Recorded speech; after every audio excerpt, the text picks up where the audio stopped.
Hello everyone, আসসালামু আলাইকুম। আশা করি সবাই ভালো আছেন। অনেক দিন পর চলে আসলাম। তো আজ আমি আপনাদেরকে দেখাবো একটি সিম্পল মগ কিভাবে ড্রয়িং করতে হয়। তো প্রথমে হচ্ছে আমি মগের উপরের অংশটুকু এঁকে নিলাম। তারপর হচ্ছে আমি দুই পাশে এভাবে করে লম্বা দাগ টেনে নিব।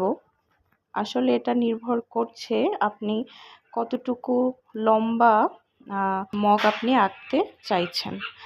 সো আমি খুব একটা বড় আঁকিনি, আমি মিডিয়াম সাইজের খুব ছোট করে আমি মগটা আঁকার চেষ্টা করেছি। দেন হচ্ছে আমি হাতলের যে অংশটা সেটা আমি আঁকলাম। তারপর পেন্সিলের সাহায্যে এভাবে করে একটু ডিজাইন করে দিব। এটা হচ্ছে সৌন্দর্যের জন্য। তো আপনারা কোনো রকম রং ব্যবহার না করেই শুধুমাত্র পেন্সিল ইউজ করে আপনারা এরকম একটা মগ আঁকতে পারেন। তারপরে আমি সৌন্দর্যের জন্য হচ্ছে একটি লাভ আঁকলাম। তো এভাবে করে এঁকে নেবেন আপনারা।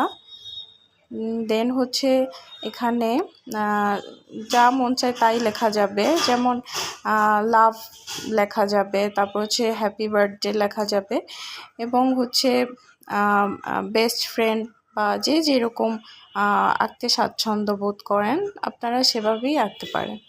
ছোট ছোট করে এভাবে লাভ দিয়ে দিব এখানে। অনেকে চাইলে এগুলো নাও দিতে পারেন, কিন্তু আমার কাছে ভালো লেগেছে, সেই জন্য আমি দিয়েছি। আল্লাহ হাফেজ।